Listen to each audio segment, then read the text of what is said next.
Hi guys, thank you so much Eleanor and of course the team at Uniqlo for having me.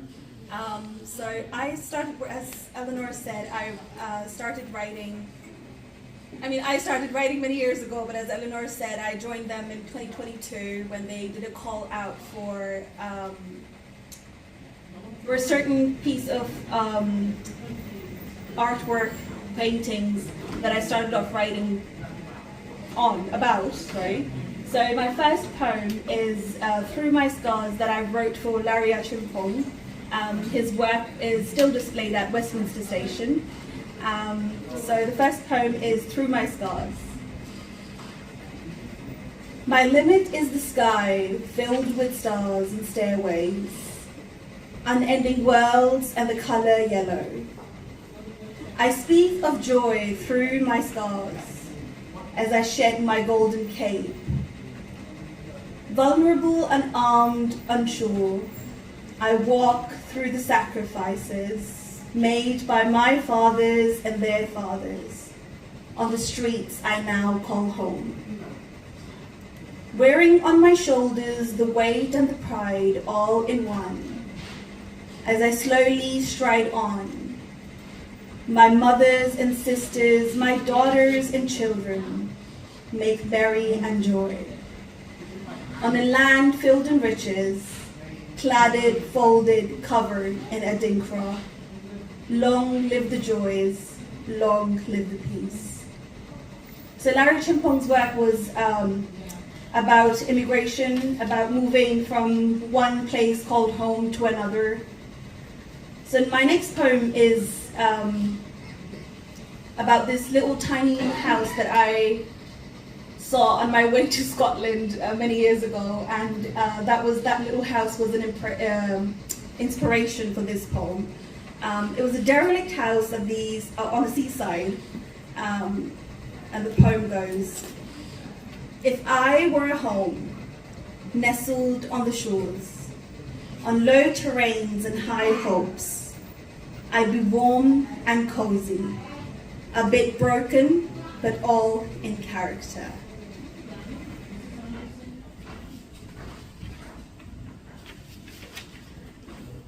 So I've been writing for a number of years, as I've said before, sorry.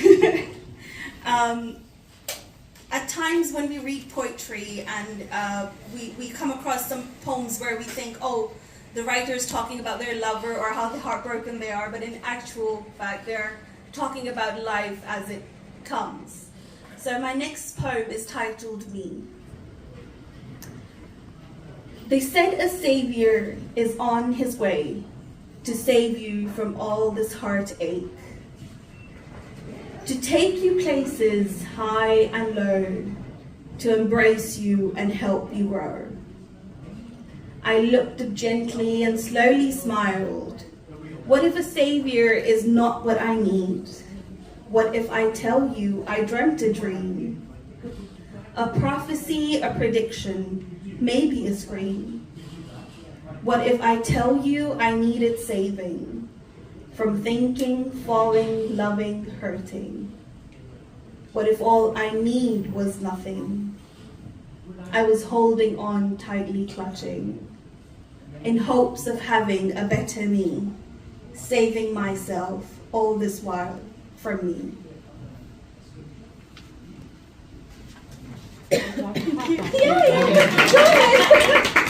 You guys can clap, you guys can chat, whatever.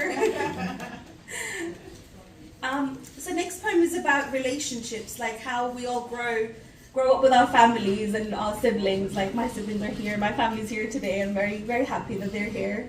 And sometimes we feel like our stories, the way we tell stories are slightly different versions. Everyone has their own little versions. This poem is about relationships. If we sit together and talk, we will learn that our grief comes from the same sand. Why do we misconstrue? Why do we judge when we know? Why do we question our love when we were together, growing? So how our versions have same characters, but our stories differ so much. Why is pain not saying to us, why am I at fault and you are faultier?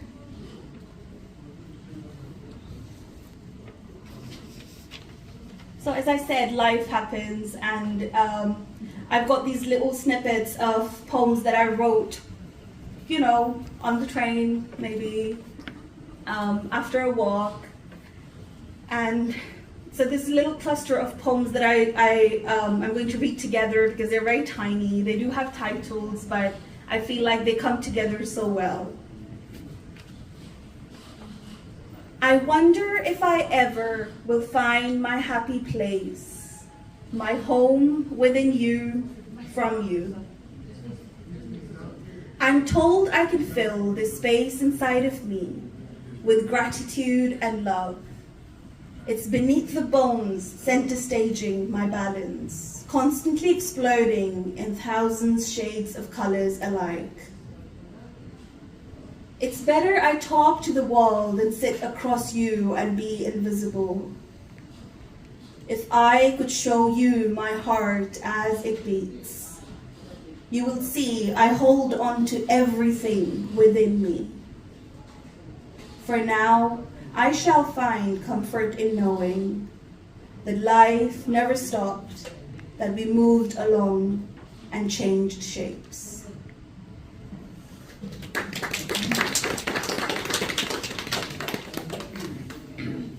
So a few years ago, when I moved here, about 15 years ago, I luckily moved here with a friend of mine, and we became very close, and we used to meet up. We both were at uni, or maybe working sometimes, but we weren't particularly rich to go around and travel. So she moved away from London about 7 years ago, and I wrote this poem for her because we really wanted to see the world together, and life had something else set for us. The poem's title in my palm: If I could make stars dance in a whirlwind, I'd carry love and hope and jokes in my palm.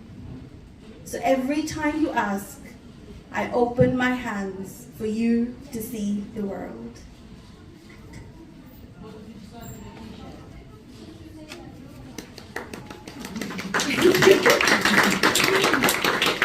I had a bit of printing dilemma earlier, so that's why I'm just switching on. You need an assistant.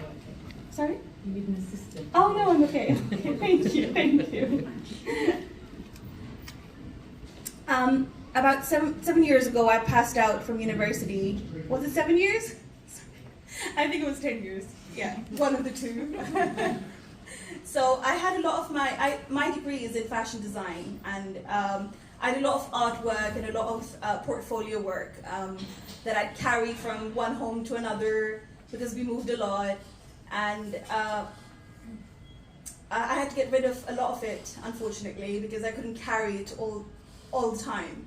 So I torn some pieces of my work. I tore some pieces of my work and I left them under my bed. So this poem is about it, and it's called An Extension of Me. It's still beneath my bed, in a torn catastrophe, my precious artwork. Why not bin it, you say? You see, it's an extension of me, like a child to his mother. It once lived in my head, on my fingers, mostly in my heart. But now it rests in pieces under my bed.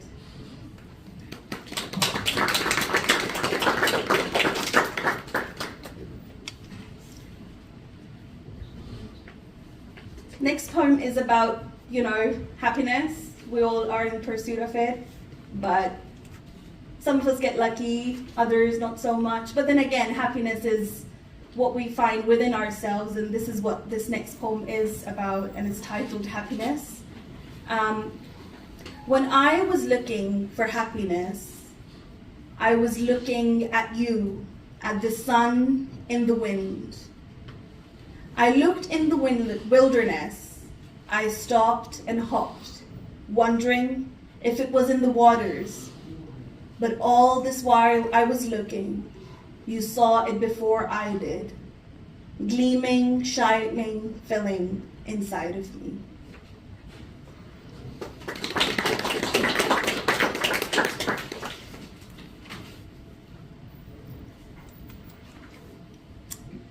Today, the world, unfortunately, some of us are going through a lot of grief with how the world is right now.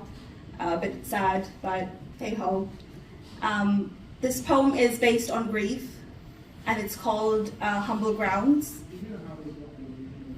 If you meet someone who has nestled into their grief and abandoned their heart, who has lost themselves in a loveless triangle with self, hold them close, hold them dear. There may be a part that you are missing.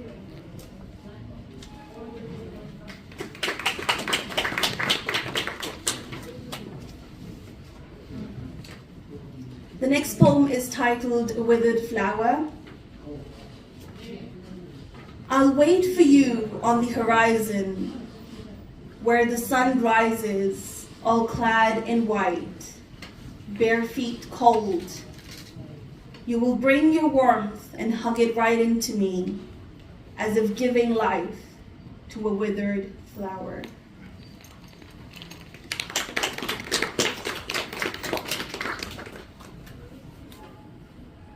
Inaudible measures.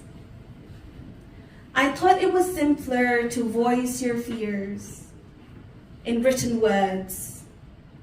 The thing with those is that the fear sewn in is inaudible. It is inexplicably soundproof and silent.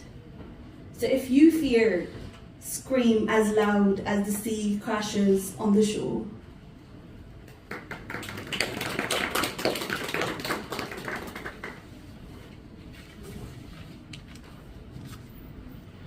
Next title is In Misty Foggy Lies. All these poems are based on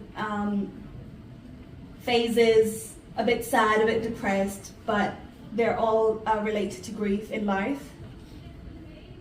The title is In Misty Foggy Lies.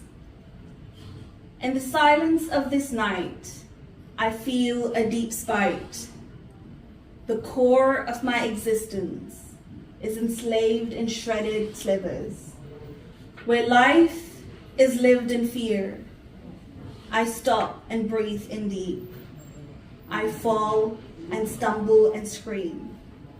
My vision is enveloped in misty, foggy lies, unraveling truthful ties. I breathe in deep and stop. I'm done with these devious cries.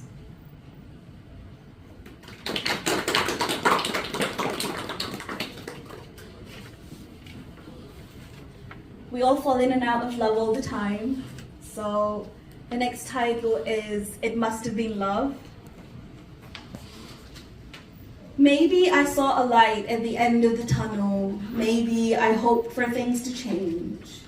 Maybe this pain was a game. Maybe my voice gave it another name. Maybe I cried myself to sleep. Maybe my dreams for me to keep. Maybe this choice was not mine. Maybe this is the end. It's fine.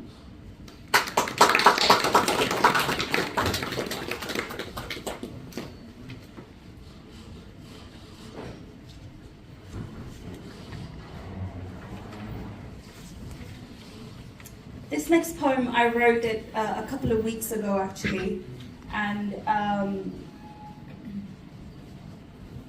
it's titled as To You With Love, and it mostly talks about how I don't always say things how I mean them, but I've always carried love in my heart. I don't always say what needs to be said. I hide my words in the sweet of my mouth, saying just enough in hopes I will be healed. I will carry my bottled self to the hilltop and drop, because shattering of glass is louder than a thud. Don't worry, I've not once lied. I've kept some things within, hugging and caressing, but fully feeling. I'm a somebody more than a nobody to you. I understand words wound deeper than gashes, like the ones on the tip of my tongue, but I will hurt no one.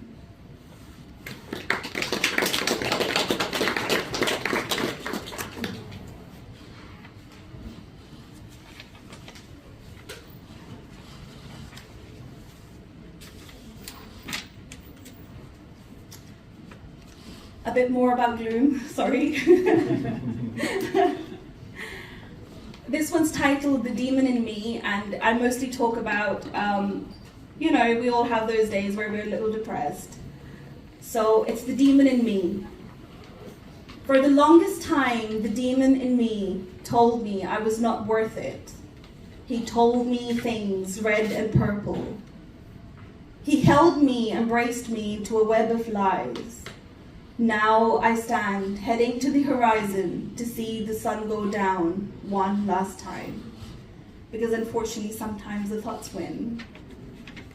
But it's okay. Sand on paper. Every time you speak, I fall off like sand on paper, caressing the rough grains and leaving some behind. So now when I sit and stare into oblivion, I know I left pieces of me on you so I can find the calm within me.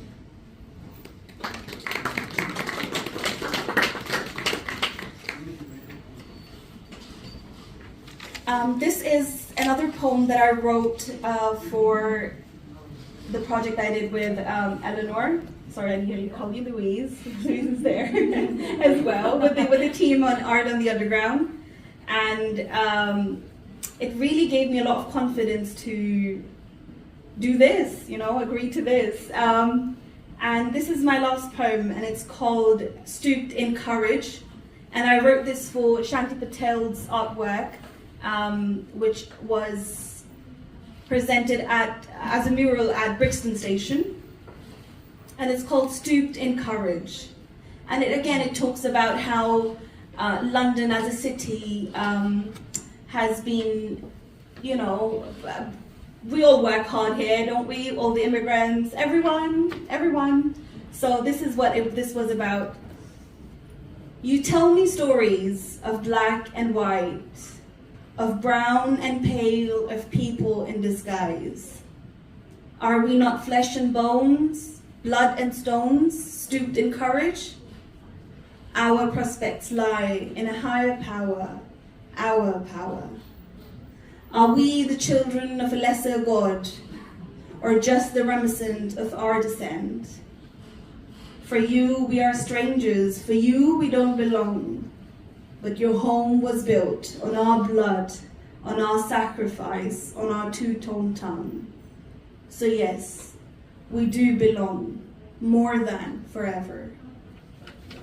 Thank you very much.